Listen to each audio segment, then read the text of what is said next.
One of the greatest desires of all of us here today is to gain life in Jehovah's new system of things. And this afternoon we're going to focus attention on one of the fundamental requirements for attaining that desire. Would you open your Bibles with me to Proverbs chapter 3, verses 5 and 6. Let's read it together. Proverbs chapter 3, verses 5 and 6. Trust in Jehovah with all your heart, and do not lean upon your own understanding. In all your ways take notice of him, and he himself will make your paths straight. Are we doing what that says? Do we trust Jehovah with all our heart? In all our ways do we take notice of him? Well, what is trust? Trust means to have confidence. If you're going to have confidence in a person, you need to know him well enough so that you're convinced of his truthfulness, his justice, and that he's lovingly concerned about your own welfare. Trusting in Jehovah, of course, involves more than trusting a human friend. Jehovah is God. We don't merely ask him for his opinion on things, listen to what he says, and then do something else. Now, we might do that with a human friend, mightn't we? Someone that we trust. We value his opinion. We don't always do what he says because there are other factors that influence our thinking. But that shouldn't be true with our relationship with God. In everything we do, we seek his direction. Now, we're well aware that he allows great latitude. He doesn't force us, but we don't want to miss the point of this. Jehovah deals with us much as parents do with a young child that's growing up. There are standards that apply to that household, but they don't expect a youngster to be an adult, do they? They allow the child to grow, to learn to do things, to apply them. He makes mistakes along the way. They give correction, but they're working toward that day when he'll conduct himself as a grown-up, as a member that well represents the household. And Jehovah, in a similar way, is very patient with us. He tells us things. He wants to see us apply them. We stumble and fumble a little bit along the way like a child learning to walk. We may not do exactly what he said, but he considers why. What is it that accounts for it? Is it lack of desire, or is it simply part of the growing process? If it's part of the growing process, he allows for that. He also knows that he's made us as individuals with personalities that are not exact duplicates of everyone else. Our personal abilities vary. Our resources of health vary. And so Jehovah takes all this into account, and when he gives his commands to us, he looks for us to apply them, but he also takes into account our circumstances in life, just as we must. So he's not expecting every individual to be an exact duplicate of every other individual in the congregation. Yet this doesn't mean that he's saying, in effect, well, it doesn't really make any difference what you do, because that isn't the case at all. If we trust in Jehovah with all our hearts, then our hearts are going to respond to his love. We're not going to be indifferent, but we'll constantly seek ways to bring our lives more fully in line with his purpose. Abraham was an individual who had such trust. And Genesis chapter 12 tells us something very interesting about that man of faith. Genesis chapter 12. Jehovah here speaks to Abraham and says in verse 1, "Go your way out of your country and from your relatives and from the house of your father to the country that I shall show you. And I shall make a great nation out of you, and I shall bless you, and I will make your name great, and prove yourself a blessing." That's a very interesting direction he gave him. He, in effect, was telling Abraham, "Abraham, I want you to leave your home here in Ur. Leave the relatives behind, Sarah's relatives too, and I want you to move into a foreign land. Now, I know you've never been there, but Abraham, go. Do it. Do it. You're going to enjoy a blessing, and you can be a blessing to other people. Just have faith to do it." And goody, verse 4 says, "At that Abraham went, just as Jehovah had spoken to him, and Lot went with him." Now, this was no youngster's adventure on Abraham's part. He wasn't just thinking, "Oh, this sounds great. I'll get to see some of the world. You know, I've always been kind of cooped up here in Ur, and it'd be nice to see how other people live." Look at the latter part of that verse. Abraham was 75 years old when he went out from Haran and moved south down toward Canaan.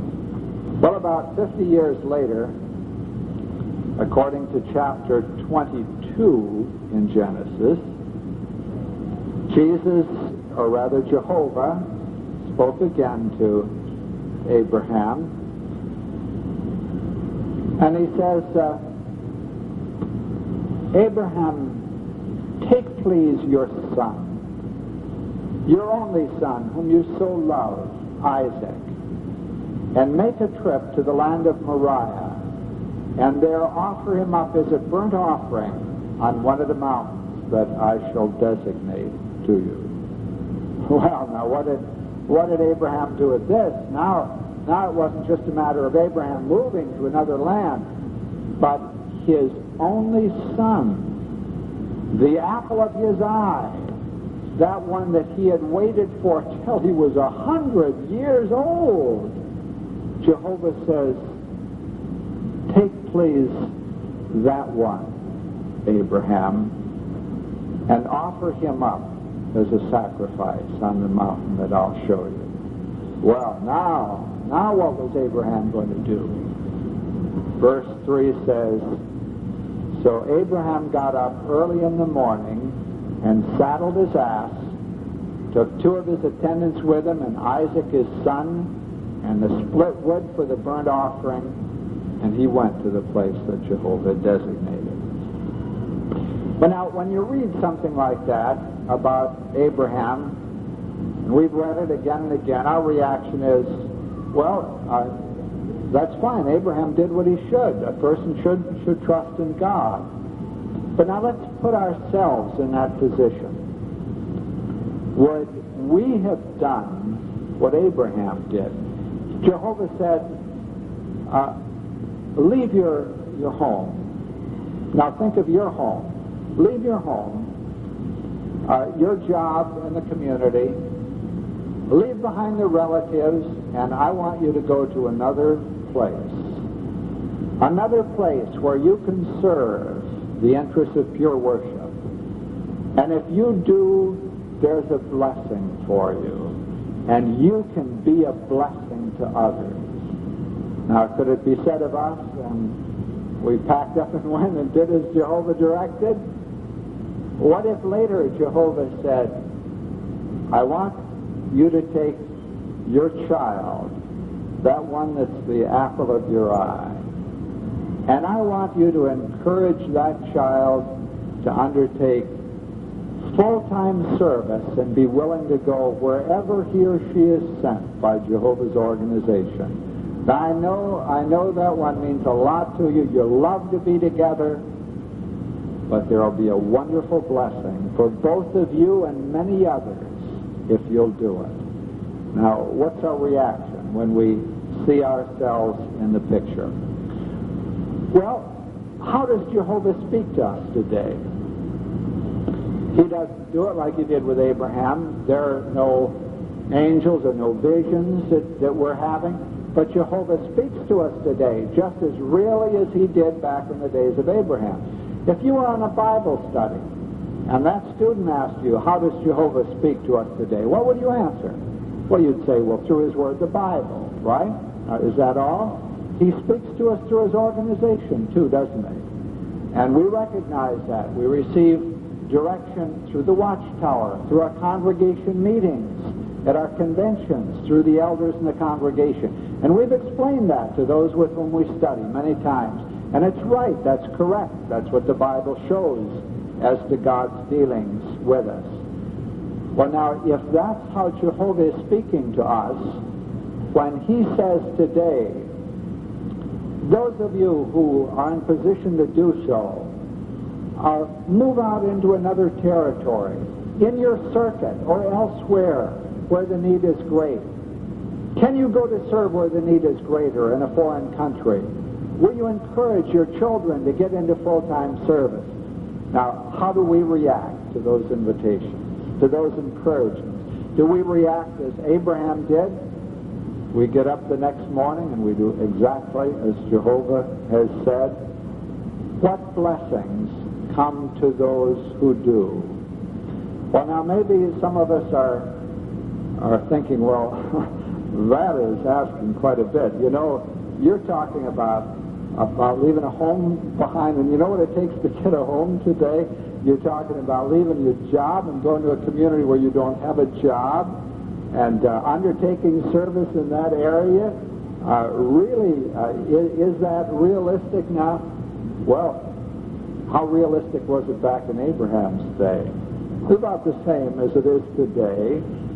The question is, do we have faith in Jehovah? Do we trust him with all our heart? And do we respond to his direction? He extends to us the invitation, but it's very interesting. He does it in a way that allows for our growth. All of us have come to the point where we do have trust in Jehovah. We've made changes in our lives. Why? Well, we read what he says and we believe him, don't we? But Jehovah keeps extending other opportunities, other blessings, not necessarily to us by name, but through the congregation, to all of us, you see. Are you in position? Act. And what is he saying? What's in your heart, isn't it? He's saying, does your heart move you to do this? And he doesn't push us as an individual, but very kindly, he keeps dealing with us over a period of years until our love comes to the point where when Jehovah says something, our reaction is, I want to. And we start seeking ways to do it because we say, in view of everything that Jehovah has done for me, how can I hold back? And I know Jehovah will care for me if I just show the faith and act. And so we look at our situation and we look at it very realistically and say, well, now, there are some things I'd like to do, but Jehovah tells me I've got some other responsibilities too, and I can't walk away from those. So we care for those, and when the opportunity opens up, we move out into this other field too. Why? Not because anybody pushes us, but because we've just come to feel that way about Jehovah, and we trust in him with all our heart. And how delightful it is that Jehovah allows us to go through this growing process, as it were, to learn to demonstrate our trust in little things. And some grow very quickly in this regard, others a little more slowly. Others have different circumstances in life that they cannot respond to the same things that their brother or sister in the congregation does. But Jehovah keeps providing the loving encouragement all the way. And with a God like that, don't you agree that it's a pleasure to give our lives in his service?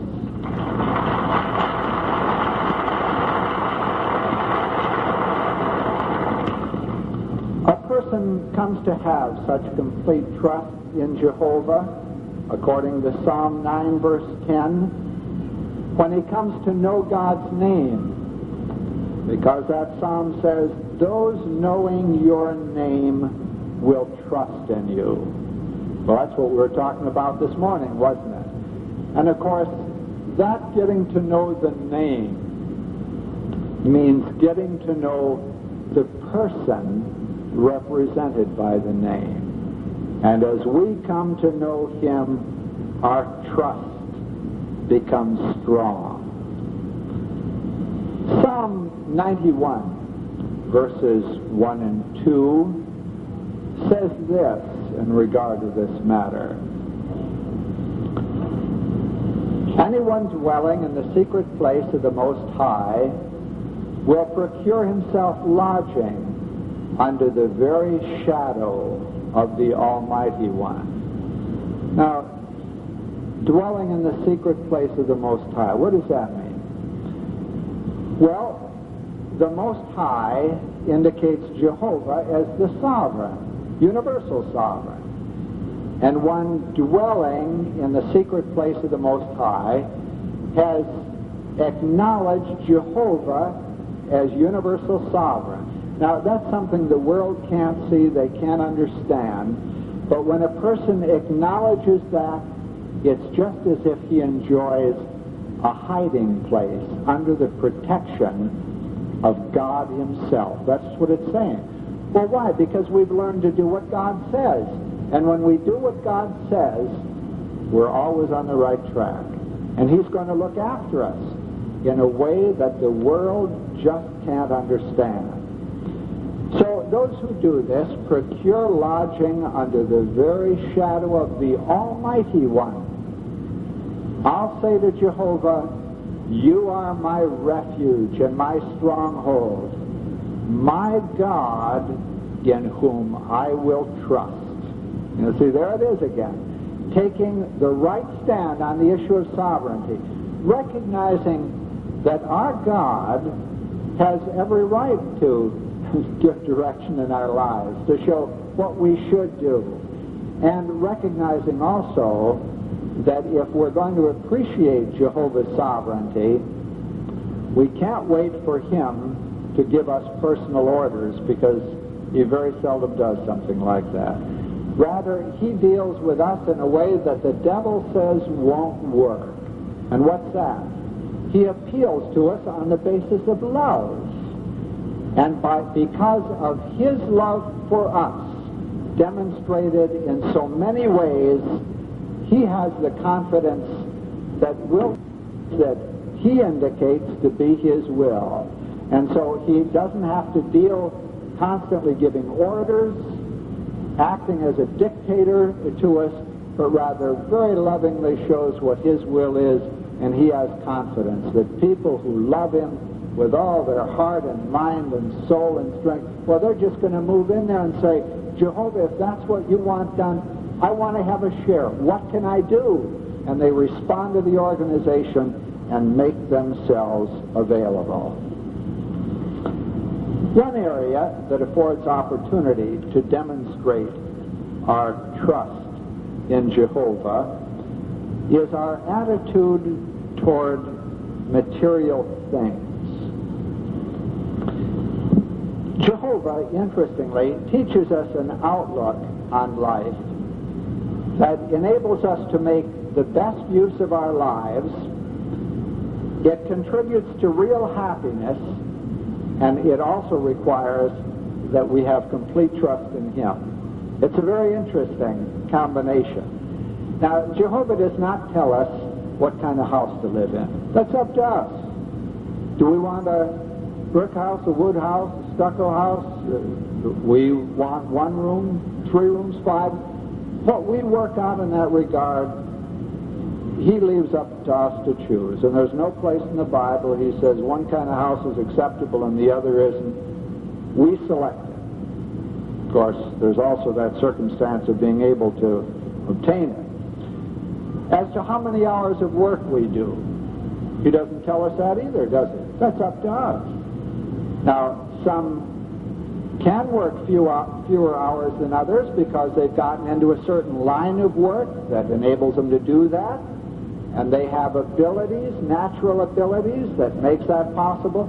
Others find that they need to work longer hours. They feel that they do, and Jehovah leaves that up to us. We choose. He doesn't say, you must, you mustn't, you should, you shouldn't. Rather, these things we work out.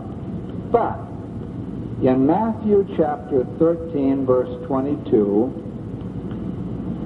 through his Son, he just gives us a word of caution. Here's a parable of the sower. Jesus talked about the seed, the word of the kingdom, falling on various kinds of soil, that is, taking lodgment in hearts that reflected various desires. And verse 22 says, as for the one sown among the thorns, this is the one hearing the word, but the anxiety of this system of things and the deceptive power of riches choke the word, and he becomes unfruitful. Now, very interesting. He's saying, be careful, because when you go to providing a house for yourself and working out your secular work and caring for all your obligations, if you get to worrying too much about the problems of life, he said, you can really get the kingdom choked out of your life. And if you get to feeling that material possessions or money and what it'll obtain for you is more important than it really is, he said, you can get hurt. So it's just a kindly word of caution, but he doesn't tell us how to resolve all the problems in our life. He just says, be careful, it's a difficult field. But now, if we get Jehovah's view of the matter, we can enjoy a freedom that we never had before. Now, that doesn't mean that we become indifferent about our obligations to provide materially. Because in Ephesians chapter 4, we're told to be willing to work with our hands. 2 Thessalonians chapter 3, he encourages us not to be freeloaders, but not to impose an expensive burden on others, not to expect others to carry the load for us, but look after our families, look after our needs, be willing to shoulder it. 1 Timothy chapter 5, he lets us know we have the responsibility to care for our families. And he says that includes not just your children, but also your elderly parents and grandparents if they fall into need in their later years. But while telling us that we ought to be willing to work and that we ought to shoulder our responsibility in this regard, in 1 Timothy chapter 6 he says, be careful. He said, even while you're doing all this, with sustenance and covering, be content. Now, if you start going after a whole lot more than that, you're going to get hurt. To put it in frank language, the way he puts it is, you'll stab yourself all over with many pains. Well, what happens if you take a knife and you start stabbing yourself? You get hurt, don't you? That's another way of putting it. So he says, if you start reaching out for too much, you're going to get hurt. And of course, that doesn't make good sense. Nobody wants to hurt himself, and Jehovah warns us. So he gives us some basic principles on life, the way he looks at it, and the way he encourages us to walk. If you'll turn with me to Matthew chapter 6, verse 11, I'm going to read the verse, and I'd like to invite you to comment on some of these verses. I'd like you to select the basic principle of life that's stated in this verse. Matthew 6, verse 11. Give us today our bread for this day. How much does he tell us to be concerned about? What is he saying? Someone tell us? Please, this is for you. Yes, Brother Brand. One day at a time. Now, do we live that way? Do we live? The world doesn't. commercialism is designed to prevent you from thinking about one day at a time. They want you to plan ahead for the week, for the month, for the year, have a nest egg in the bank, think about when you're going to get old. Now that's getting way beyond one day at a time, isn't it? He says, look, let's go back to the one day, all right? You're alive, you have the things you need for today. Why are you worrying about tomorrow? Now remember, Jesus also said that if we allow the anxiety of this system of things to begin working on us, it's going to choke our spirituality. Now, as to how far it chokes us, well, that depends on how far we let it go, you see. It may throttle it to a considerable extent, and there still is some spirituality about us, but if we get back to that basic principle, it might cause a spiritual growth that would amaze us, simply because we begin to apply that basic Bible principle that we've known ever since we were little kids, and that the world in general does not apply. Yes, give us our bread for this day, and don't worry about where it's going to come from for tomorrow. Take care of today. Got to admit, you've really got to trust Jehovah to do that in this world, don't you? Still in the same chapter of Matthew, I'd like you to state the principle here. I'm going to start with verse 31. So never be anxious and say, what are we to eat, or what are we to drink, or what are we to put on? For all these are the things the nations are eagerly pursuing. For your heavenly Father knows you need all these things. Keep on then seeking first the kingdom and his righteousness, and all these other things will be added to you. All right, now what about our priorities in life? What principle do you see stated here? Yes, brother. The kingdom comes first. And it's interesting, first in relationship to what? Well, first in relationship to our providing food and something to drink. Isn't that what it was talking about up there in verse 31? And it says, now, those that do it the other way, well, those are the nations. But it's saying you, who really trust in Jehovah, keep on seeking first the kingdom and his righteousness, and if we really do it, what will happen? Well, he says these other things that the world spends 8 hours a day, 5 days a week, all their life working for, Jehovah says that'll be added to you without being a slave to this old system of things. It's very interesting. This is what Jehovah is promising. Do we trust him? It's another principle. Proverbs chapter 3, verses 9 and 10. Proverbs 3, 9 and 10. Honor Jehovah with your valuable things, and with the first fruits of all your produce. Then your stores of supply will be filled with plenty, and with new wine your own press vats will overflow. Now that's very interesting. Jehovah is telling us, he's speaking about material things, obviously. The principle can extend to other matters, but we're talking about material things right now, and this verse is. Jehovah says, honor him with your valuable things and the first fruits of all your produce. So he says, from whatever you get, whatever you have, in a material way, use the first fruits to honor Jehovah, to advance the interests of pure worship, to advance kingdom interests. Now, he doesn't tell us how much, does he? That's up to us. That's the way Jehovah deals with us. He simply says, well, do it according to what's in your heart, that's all. But one thing he is saying is take the first fruits and give it. Now, he doesn't say, make sure you got plenty to take care of everything for the months to come, and if you got anything left, well then be sure that you use something to advance kingdom interest.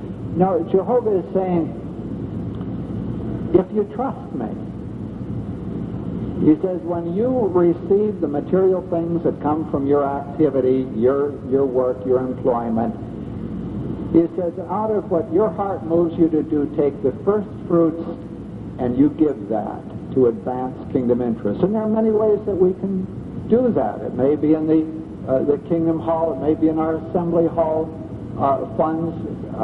It can be in helping those in foreign service. There's so many things, but he leaves it up to us. But he says, use the first fruits, and then what does he promise? Verse 10, then your stores of supply will be filled with plenty, and with new wine your own press vats will overflow. Very interesting. Again, he says, you trust me, and you use the first fruits this way, and I guarantee you'll have the things you need, and you're not going to go without. Now that takes faith, doesn't it? It really takes faith. Can a person really live that way? What reasons do we have for confidence? Well, we think of the nation of Israel when they left Egypt. They were out in the wilderness. Now, Jehovah had not just one person, he had a whole nation of them. Several million of them out there in a wilderness, no crops planted, no business going for income. They were just there. And why were they there? Because he told them to go there. So there they are. No shopping centers, no crops. Did he look after them? We know he did. Manna, quail, he provided for them for 40 years out in that wilderness.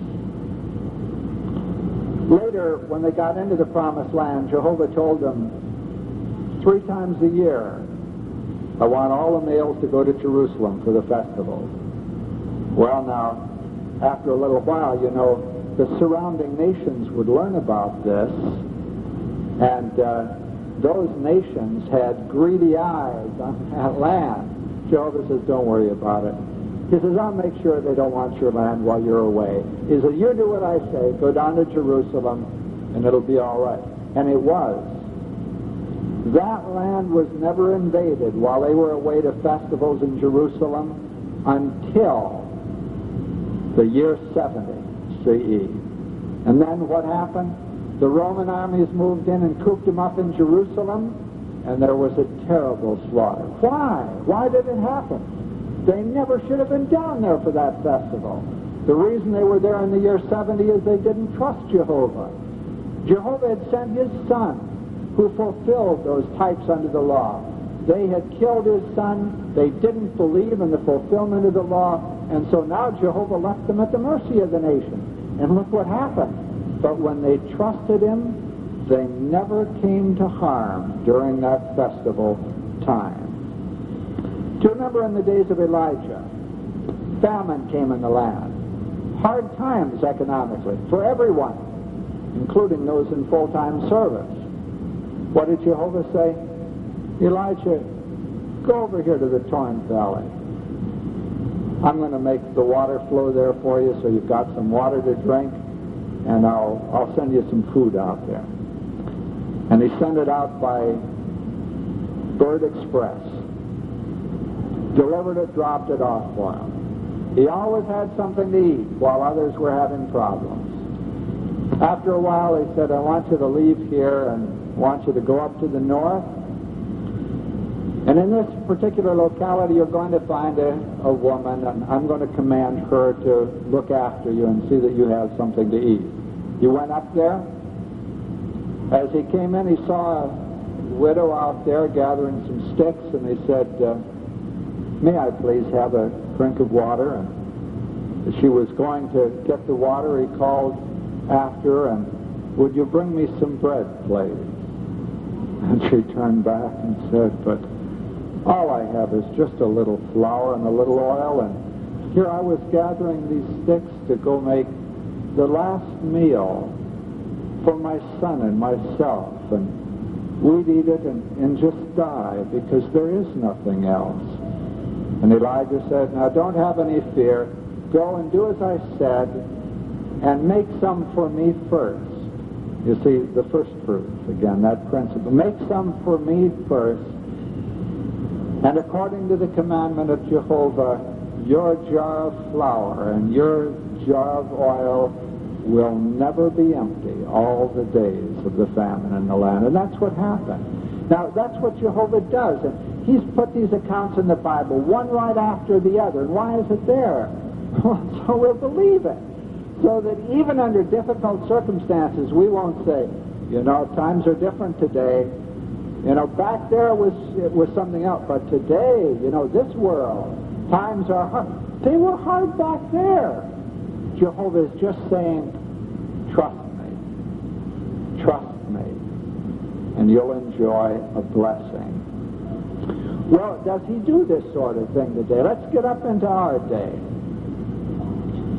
I remember as a young man when I learned the lesson. I was pioneering north of Chicago. I had some money I had saved when I was going to school, and I used it to pay the rent, used it for buying groceries, caring for other needs, and as long as I had it, I used it. And I remember the day came when I wanted to go to a convention. The funds were running low. I left for the convention. I took what money I had. I had to let my room go. I couldn't pay the rent and get to the convention. I made the trip. I came back, got to my pioneer assignment. It was an isolated area. When I pulled into town that night, I didn't have a room. I was driving an old car. I had $1 in my pocket. The bank account was empty now. And I was a young man, and sleeping in the back seat of the car that night was no big problem to me. I just locked the door and parked in the railroad parking lot, slept, woke up in the morning. Now I began thinking, well, what am I going to do today? And I remember thinking, well, there are several things that need attention. I do need to get out in field service. I need to do something about secular work. I need to find a place to stay. And I've got $1 in my pocket.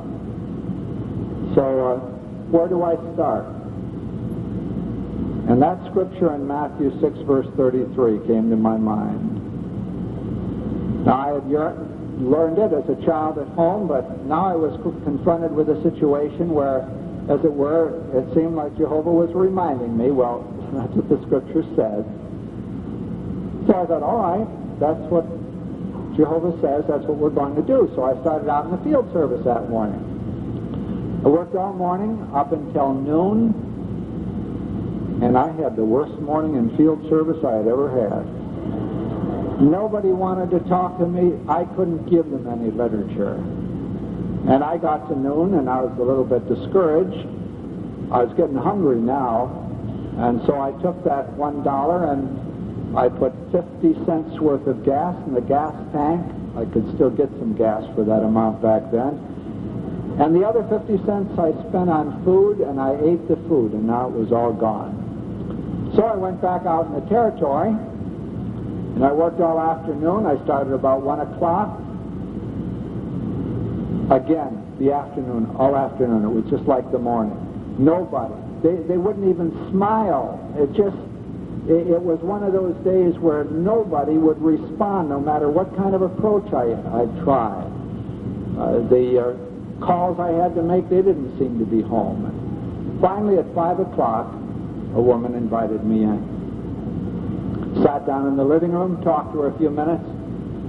She said, I used to get those magazines in the mail. I asked her, would you like to have them again? Yes. So I wrote up the 2 subscriptions. Now, that was the first placement for the day. Well, I thought, well, this woman's at least friendly. I'm going to tell her I'm looking for a place to stay. So I did. I told her I was looking for a place to stay as I carried on my ministry in the community, and wondered if she had a suggestion. I didn't ask her if she had a place. Before she answered, a man in the other room whom I had never met called out, Mrs. Deegan, may I speak to you, please? And she excused herself and went in the other room. She didn't shut the door, so I could hear the conversation as that elderly man told her, Mrs. Deegan, don't turn that man away. He's doing God's work. See that he has a place to stay. And if he can't pay for it, I will. And I can still hear that elderly gentleman speak. I got acquainted with him later, was able to help him in a spiritual way. She took me upstairs, showed me a lovely room, asked if it would be all right. It was beautiful. And I asked her how much it would be. Well, she said, is $30 a month too much? Well, that wasn't for something like that in that part of town. And I told her, well, no, it's very nice. And almost as if she knew I didn't have anything, she said, and you don't need to pay me now. The end of the week will be all right. And as we walked out of the room, she said, and if you leave your laundry on Monday, I'll take care of it with the rest here in the house. And as we got downstairs, she said, and we do hope you'll take your meals with us while you're here. Now, all that within $1 a day, and the first week all cared for without having to pay anything till the end of the week. Well, I learned something that day. One thing I learned is that, yes, Jehovah does care for you if you put the kingdom first, but I also learned that he believes in letting you work, too. He doesn't give it to you any earlier in the day than you need it.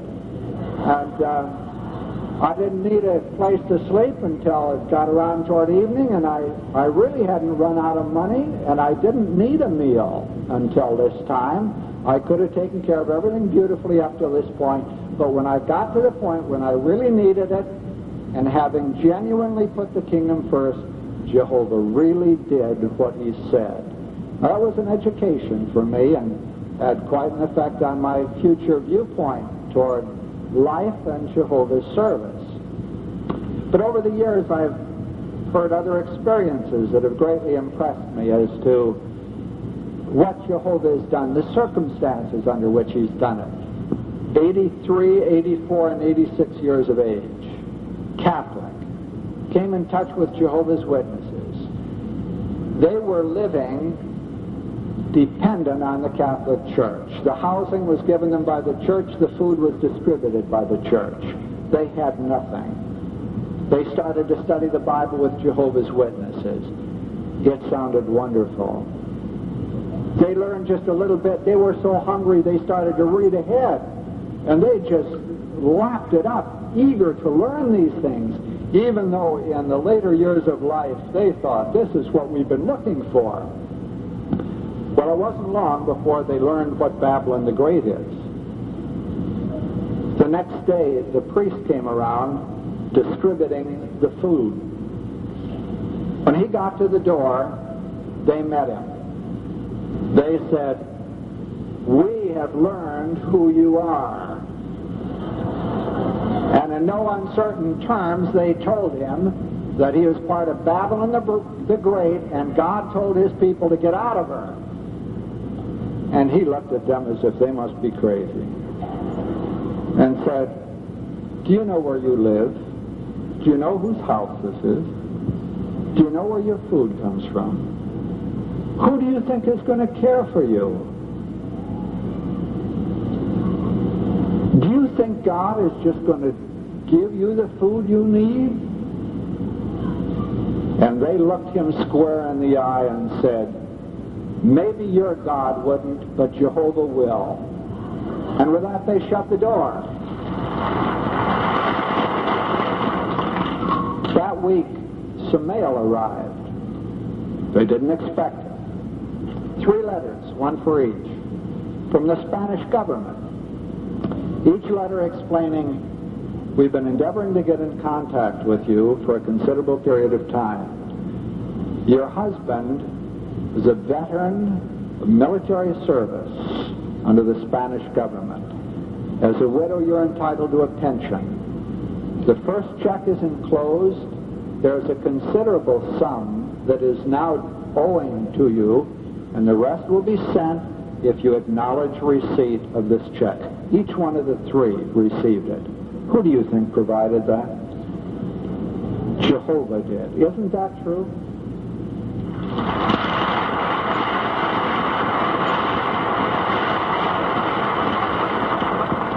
stayed some time ago with a sister up in New England, a widow who was raising a number of young boys, teaching them to love and serve Jehovah.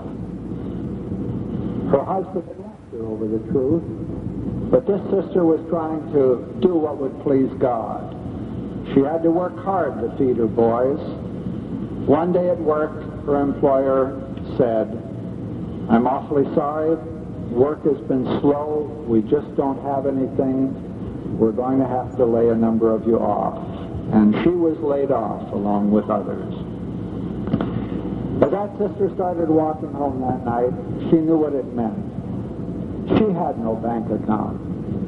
She had just what she received week by week.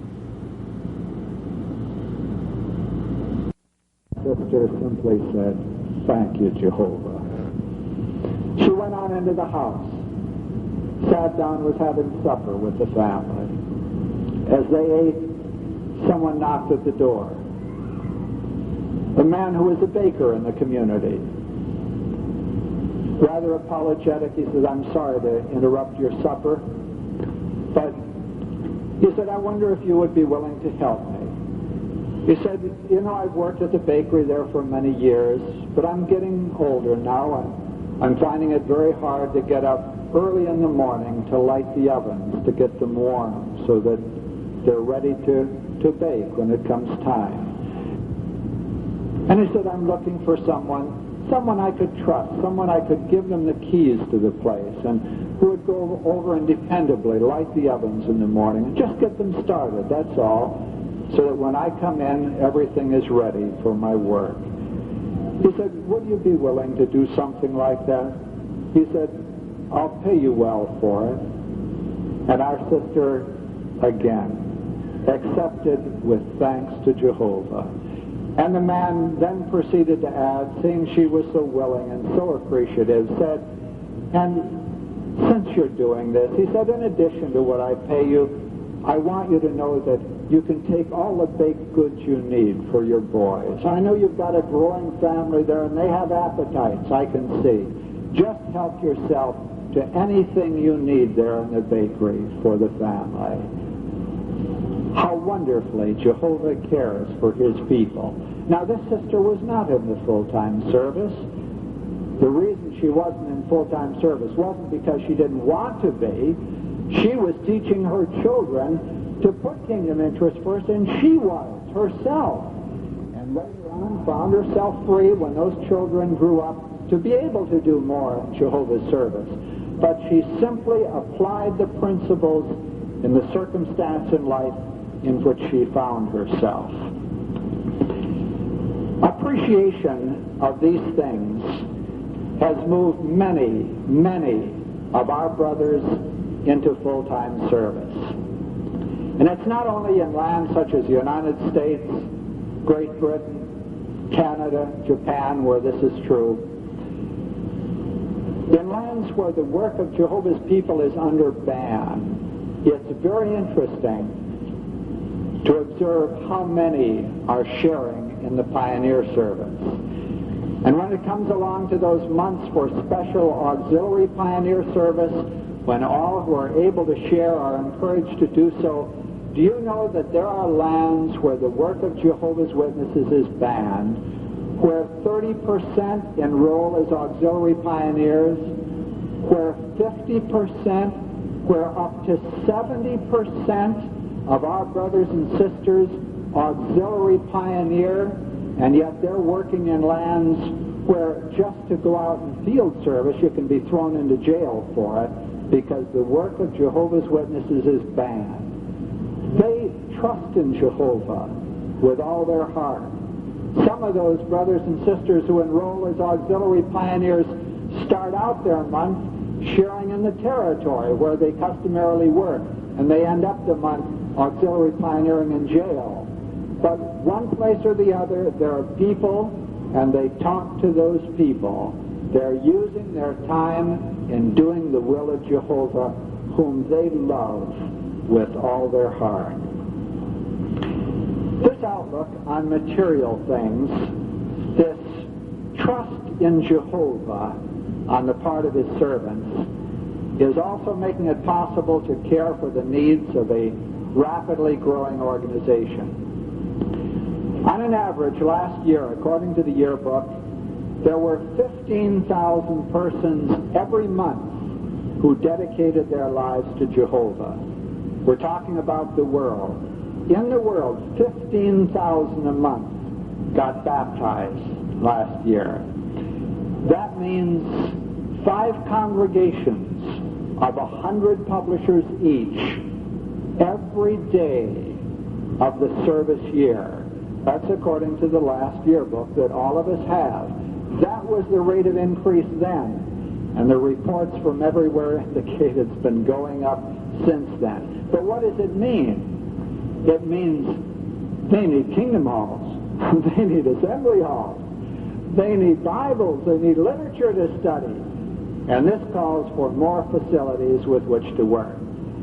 What have our brothers done? Well, I was talking to one of the sisters here today. She told me she was from Anchorage, Alaska. She no doubt remembers what happened up there not long ago when our brothers built a large Kingdom Hall facility, and they needed the help of brothers to do that construction work. And there were hundreds that came by plane and by automobile from the United States and Canada, as well as from up there in Alaska, converged on the locality, did the job, put up the building so our brothers there would have the facilities to meet together for their worship. Now, outside of the first meeting that they all attend on that weekend when they're doing the building work, most of those brothers and sisters will never use our Kingdom Hall.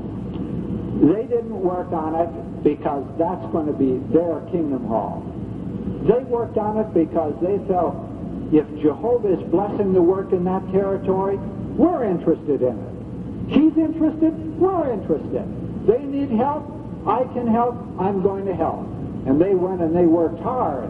They worked long hours, and there were lovely results that came from it. Recently in Ireland, the first quick-build Kingdom Hall in Ireland was put up in just 31 hours. 50 brothers went up there from England, and the local brothers worked along with them. And when it was done, the local community, absolutely amazed, in their newspaper put a big black headline: "The house that Jehovah built in 31 hours."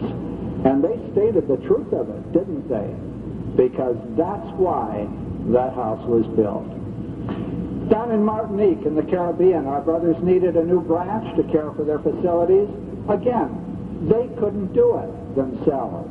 They needed help. So where did it come from? The brothers in Canada and Quebec talked French like they do down in Martinique. They heard our brothers in Martinique need some help. Let's go.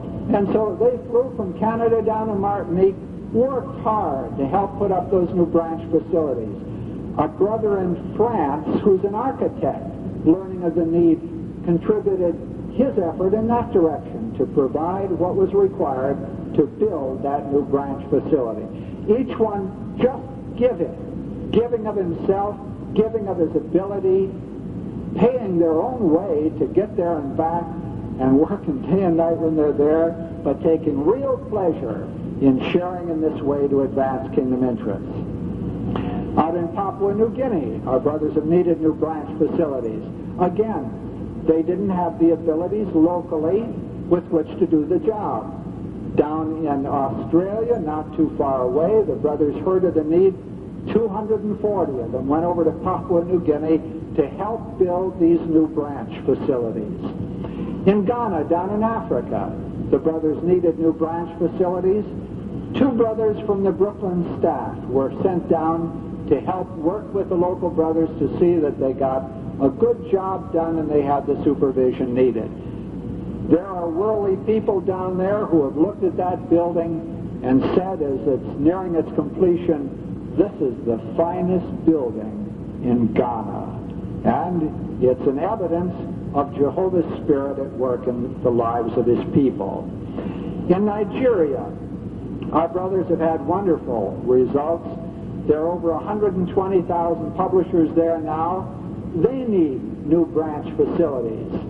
They finally got the property after much difficulty, but they couldn't get the materials to build a branch because of the economic situation in the country. So they let the problem be known to the governing body.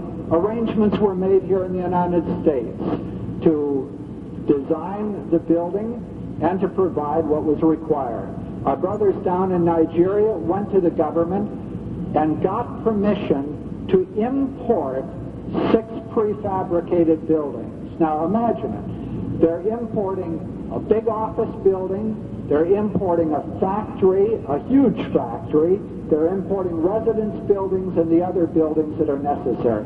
Prefabricated. Much of that work being done here on the West Coast.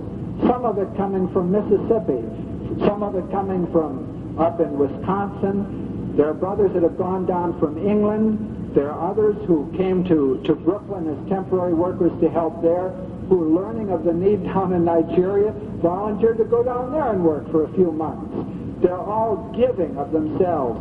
If that's where Jehovah is prospering the work, then, like Abraham, they say, Lord, we're ready to go.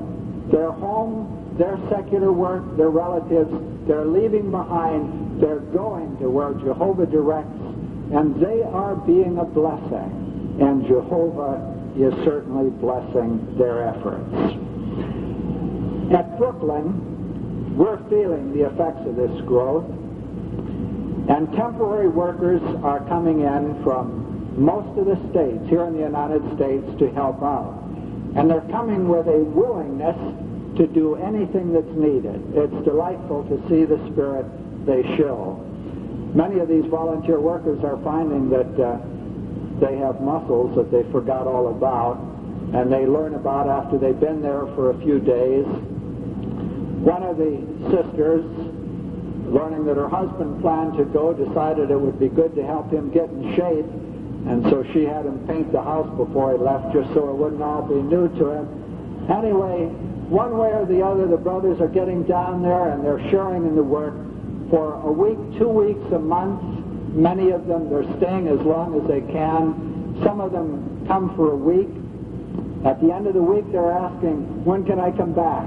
They weren't too sure what it would be like, but they find spiritually it's a real delight, a blessing. They're working hard, they're making a valuable contribution. They in turn are receiving a blessing. Now these brothers all pay their own way to get there. Interestingly, some brothers came up from Louisiana to help with the construction work there in Brooklyn. And as they finished their time in Brooklyn, one of the brothers took them out to the airport to go back home, and he asked them on the way, will you be coming back? Well, the brothers said, if I do, Jehovah's going to have to buy me the ticket because I spent everything I had to get here the first time. They got out to the airport, they were waiting for their flight. An announcement came over the speaker system, named his flight, said, we're very sorry, but the flight is overbooked. We're looking for volunteers to go on a later flight. They waited a while, announcement came again, repeated the same, but said, if any would volunteer to go on a later flight, we will give you a free round-trip ticket, plus $100 for expenses. Two of our brothers stepped up to the counter, and they said, we'll take them if you take both of us.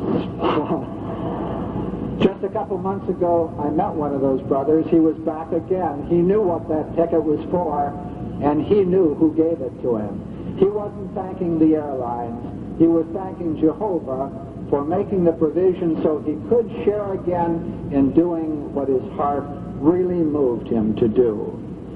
Another one of our brothers, very eager to share in the work, filled out an application. He sent it in from the Midwest, and he got the answer, and he realized at this point that he hadn't counted the cost very carefully because he really didn't have the money to get there to Brooklyn at all. And here he was looking at the letter and just thinking, what a shame. Here, I've been invited now. The brothers have given me dates to come, and I should have thought the thing out before I moved. And while he was thinking about it, somebody came knocking on the door. A man had just been driving past the house. He stopped, turned around, came back. He said, I saw a big rubber raft out in your backyard. I'm looking for one to buy. Would you be willing to sell it? Well, the brother said, it's kind of dark now. It's evening. Why don't you come back in the morning and look at it and see what it's like? He said, okay, I'll be here. He came back early the next morning, went out and looked at it. Now, the brother hadn't used the thing for a couple of years. This man looked at it. He says, that's exactly what I want. What he paid for it was exactly what that brother needed for his round-trip ticket to come down there to share in the work. But you see the point, brothers, that if our desire is to put the kingdom interests first, if that's where our heart is, Jehovah will help with these other things. He says it in his word, doesn't he? He says it again and again. If we'll just put him to the test and show that we have the faith to act in harmony with his promises. We live at a time of marvelous expansion, and it's thrilling to see and have a part in it. But we also need to face the fact that some are getting up in years, others have very limited resources of health, and it may seem to them that what they can do is very little. It takes a great deal of effort. Is it worth it? Does it really make a difference? Should we keep pushing to do all we can in Jehovah's service? There was a sister who years ago was sent down to Chile as a missionary. Her welcome to her missionary assignment was that she was struck with illness almost as soon as she got there. Illness that caused her to lose her hair and her hearing. She didn't know the local language, and it's rather hard to learn when you can't hear other people speak. The language was not her own. Well, our sister thought about her situation and said, well, Jehovah wouldn't have sent me here if he didn't have something for me to do. He must want me here, and he can help me do it, so I'm just going to start in and do it. So, and she stayed. She prepared a presentation. She said it in Spanish the way she thought Spanish ought to be said. And she figured, well, if I don't say it right, they'll figure I'm a gringo and they'll forgive me for it, and so it's all right.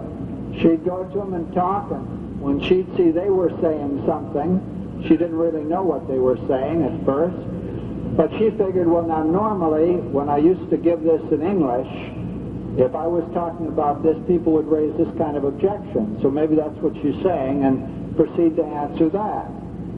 And she didn't understand when people were saying they weren't interested either, and so she'd just keep on talking to them, and they figured, well, this poor North American, she doesn't even know the language, and so, but she's trying hard, so very tolerantly they would stand there and listen. And over a period of years, that dear sister has aided over 100 people to become servants of Jehovah in that country, because she recognized that, yes, Jehovah wanted her in that assignment, and if she would stay with it, she could be a blessing as well as receive a blessing.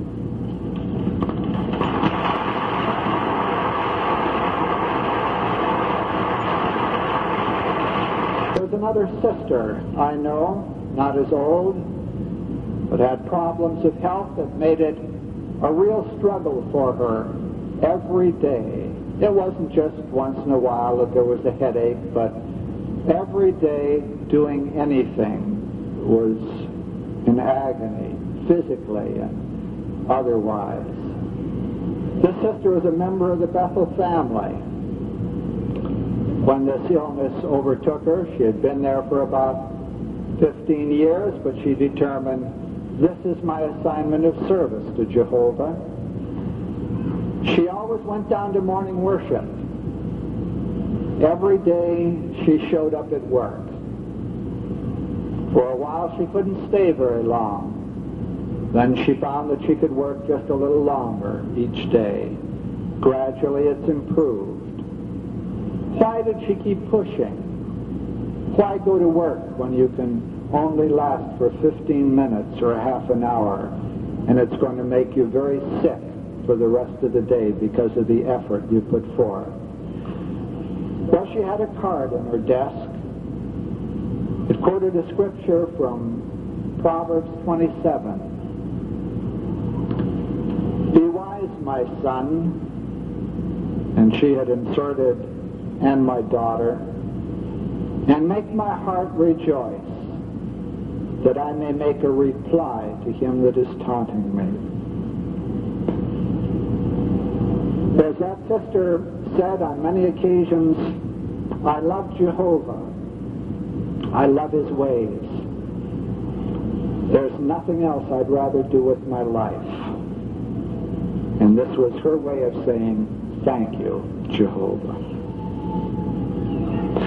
Another one of our sisters that I know went to Barbados as a missionary some years ago.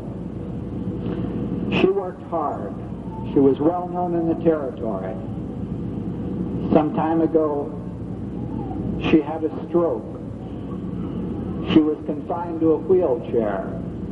She lost her speech. What would she do?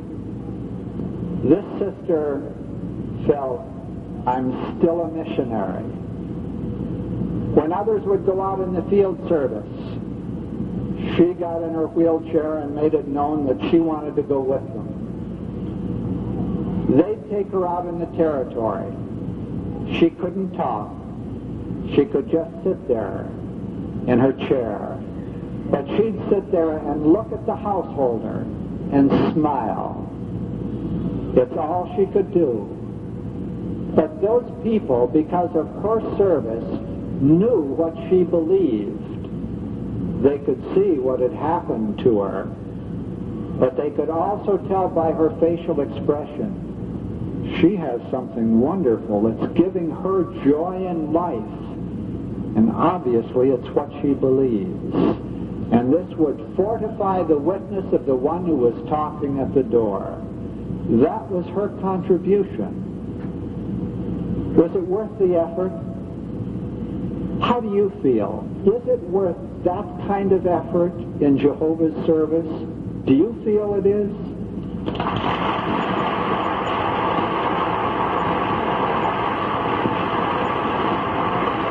Does Jehovah appreciate something like that? Well, if he approved a widow in Jerusalem who contributed just 2 coins of small value because it was all that she had, we know that he also smiles with approval on those faithful servants of God who, because of advanced years or problems of health, aren't able to give as much as they did, but are giving all that they can because they love Jehovah with all their heart. Now, some of us do enjoy reasonably good health. We're still able to do a full day's work, and our test of integrity and loyalty to Jehovah, our trust in him, may be shown in another way. How so? Well, the test may be simply to do what Jehovah directs through his organization, even if we personally don't see great results. Not all of us work in territories where people are welcoming us in and asking for a Bible study very often.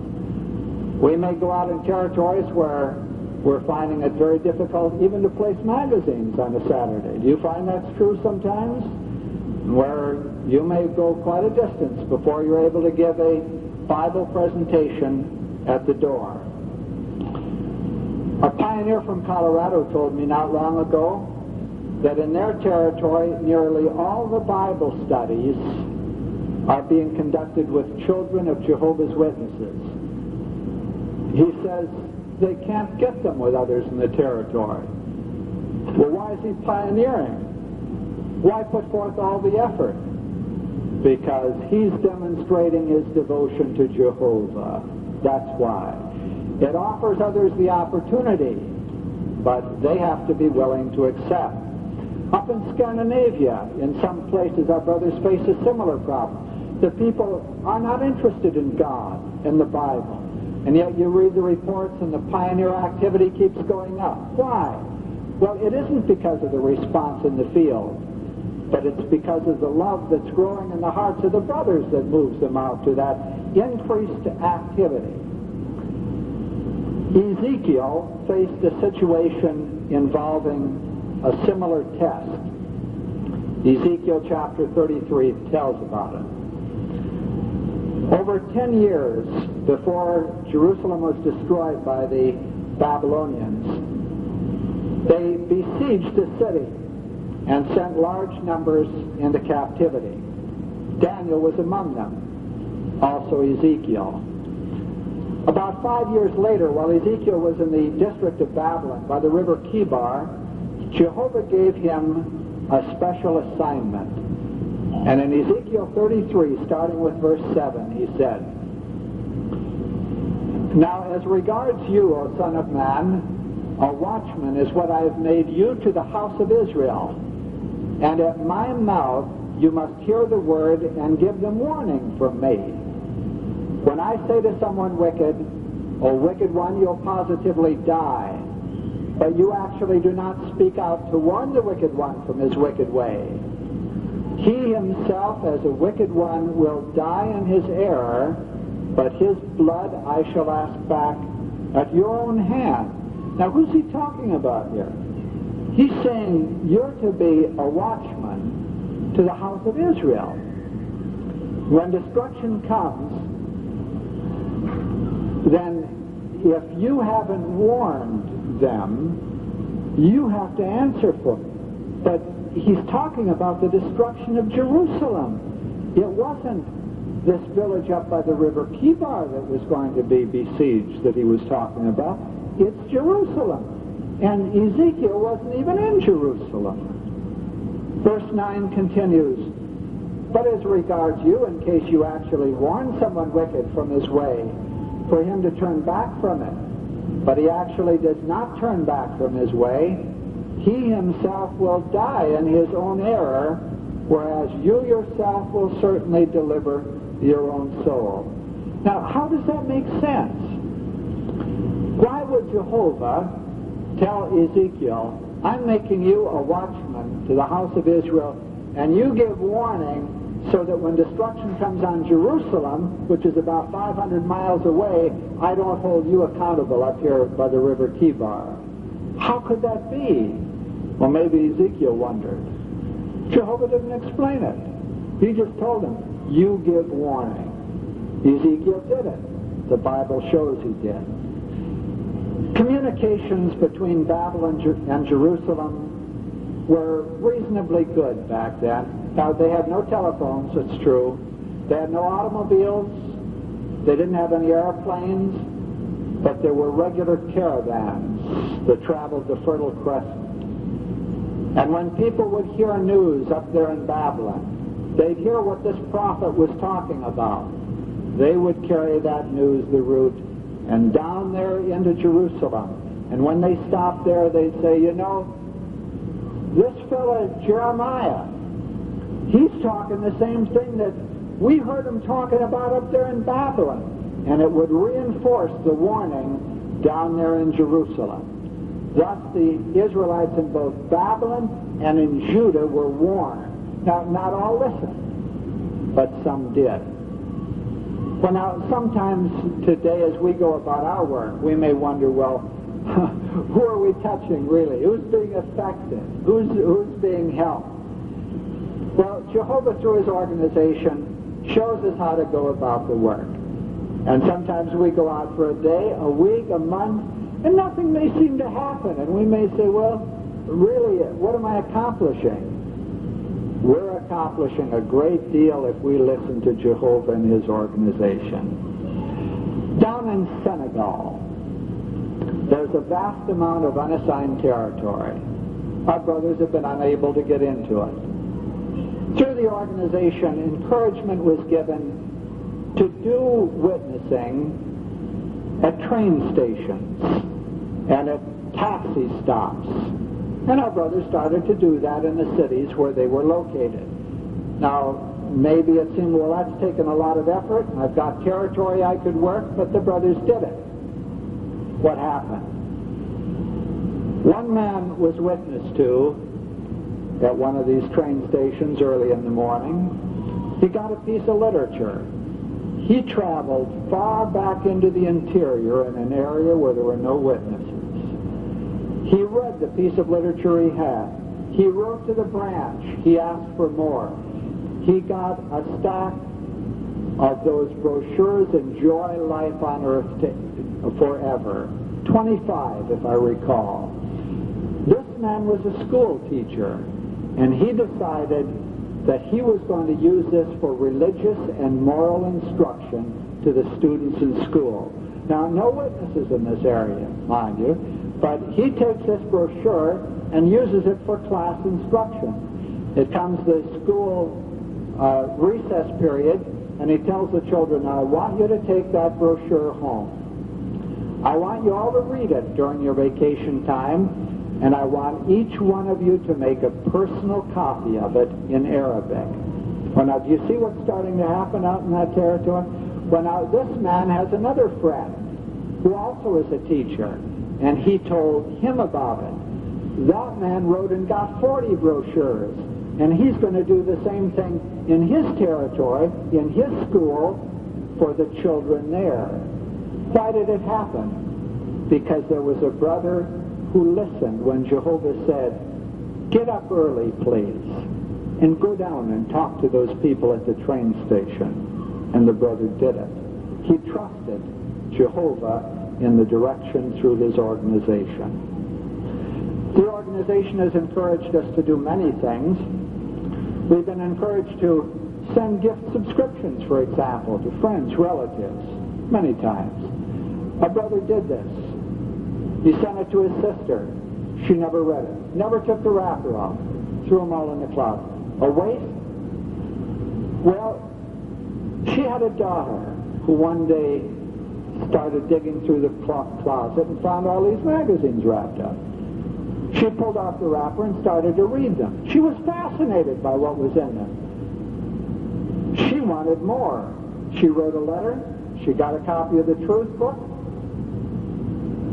She went through Gilead School and out into foreign missionary service. Why?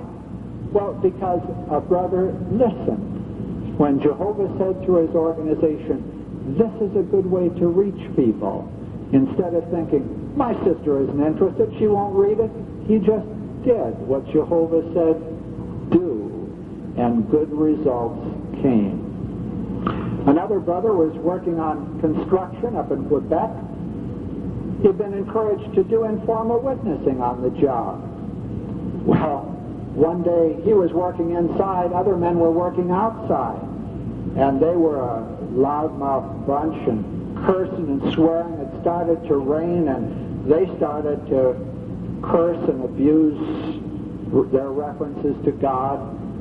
And the brother inside, well, now you could react in a variety of ways. You could just withdraw from the whole thing. But our brother, very tactfully, opened the window, stuck his head out, looked up at these fellows that were swearing and saying, did you know that God has another name? And then he shut the window.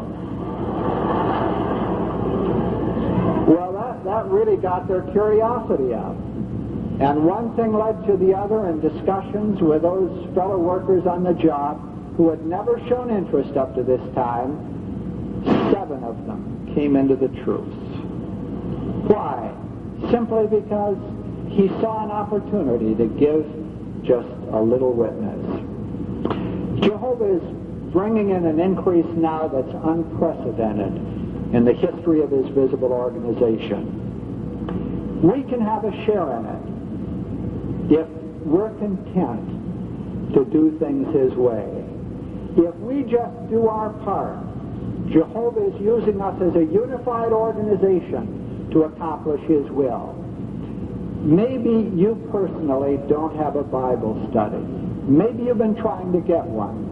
Maybe someone else has one. But have you been sharing faithfully in the ministry over the years? When someone else has a Bible study, you have a share in it. Why? These people who today are accepting Bible studies, many of them have been called on 100 times over the years. Nearly everyone in the congregation has knocked on their door and made just a little impression each time. Well, finally, someone came who spoke of a Bible study, and the person was willing. Now, maybe you offered it before. Maybe someone else offered it before. But they've been thinking about it all this time, and now someone has the privilege of conducting that study. When they come down to the Kingdom Hall, one person has the joy of bringing them. But why is it they come back? Often it's because 100 people at the Kingdom Hall are friendly. Isn't that true? Now, those 100 aren't conducting the study. But if only the one who conducted the study was friendly, do you think they'd be back for the next meeting? It's the love they see that you show that draws them back. So every time any individual progresses to the point of dedication and baptism, we can rejoice if we have been doing what God has directed, because we personally have had a share, and we're seeing that increase that Jehovah is bringing. Not through any one of us, but through the organization of which each one of us is a part. May we always take pleasure in doing God's will in that way. Now, trust in Jehovah is our having full confidence in the fulfillment of his promises. Consider, though, what that involves. We've often opened the Bible to Isaiah chapter 13 with a prophecy regarding the desolation of ancient Babylon. And we've pointed out how marvelous it is, how the details all worked out. And we've gone over to Isaiah chapter 44 and showed people even the name of the conqueror is there. And we've used this to strengthen faith. But for a moment, put yourself on the other side. What if you were alive when Isaiah gave that prophecy? It was 200 years before the conqueror showed up. Now, when he conquered Babylon, it didn't happen the way it said in chapter 13 in all the details, because it said there, Babylon will become like Sodom and Gomorrah. And in the days of Cyrus, it did not become like Sodom and Gomorrah. Babylon continued to be a thriving city right down into the Common Era. In the first century, Peter was carrying on missionary work in Babylon, wasn't he? It wasn't until about 1,000 years after that prophecy was given that Babylon became a desolate waste. Eventually, every detail in that prophecy worked out, and today Babylon continues desolate. But it didn't all come at once, did it? A part of it in one point, a part later, the rest later on. But Jehovah's Word proved true. Now, had we been living back then, how would we have felt as it unfolded very slowly, not everything all at once? Would we have trusted in Jehovah with all our heart? And when part of it happened, would we have been strengthened in faith and said, I know the rest of it's coming, and even if it didn't, in the time period we expected, would our faith remain strong? Brothers, we're in a situation like that today. We see Jehovah's purpose unfolding. We see thrilling events taking place. We get anxious to see the end of it too, don't we? We get anxious to see this old world go down and the righteous new system come in. We're very eager, but we're also eager to see people benefit from Jehovah's loving provisions. And we're glad to see them taking hold of the truth now while there's opportunity. This year, we're watching to see what's going to happen in October. Why, we hear tell that the nations are going to say something about international peace. And we know the Bible says something about that too. And we just kind of wonder what's going to happen. We don't know. We don't know what's going to happen. What if it all just turned out to be a big publicity campaign that they said, well, we're maintaining world peace, but it didn't really prove to be what Jehovah had foretold? Well, after all their big publicity to it, if Armageddon didn't strike promptly, would we be disappointed? Or would we look at that and say, well, that wasn't quite Jehovah's time yet. They tried, but it wasn't Jehovah's time. When Jehovah's time comes, it's going to happen exactly the way he says. Jehovah is going to fulfill his promise right down to the last letter.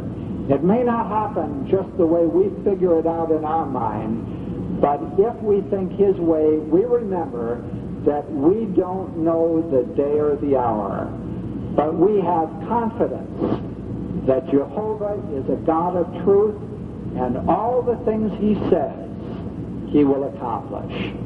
Brothers, this is the way your brothers around the earth feel. They share your trust in Jehovah. And I'd like to tell you that it's a pleasure for the Bethel family to be working along with all of you here today. And the Bethel family is keenly interested in you. I know that because as a member of the Bethel family at morning worship, I hear the prayers that are offered day after day, and I wish you could, because you brothers and sisters are included in those prayers. The brothers at Bethel have been family men, many of them as you are. They've been young folks and gone to school, and they know the problems that you confront. And day after day in their prayers, they ask for Jehovah to strengthen you as you cope with those situations, and to bless your efforts as you participate in the field ministry. They love you very, very much. They're part of one family, working shoulder to shoulder with you. And the heartfelt desire of the headquarters family there in Brooklyn is that every one of you will prove to be worthy of Jehovah's blessing of life in his righteous new order. No matter what the circumstances that confront us in the days ahead, may we continue to work together unitedly. May all of us prove to be persons who trust in Jehovah with all their heart and do not lean on their own understanding.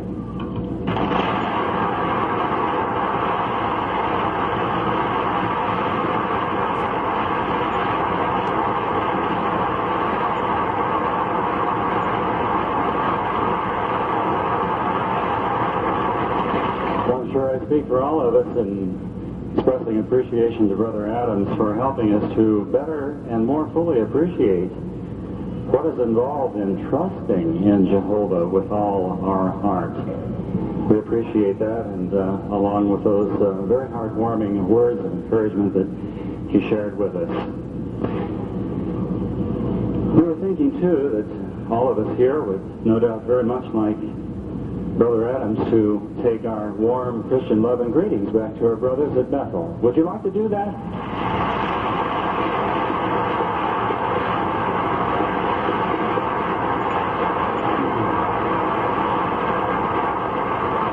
I'm sure he'll be happy to do that for us.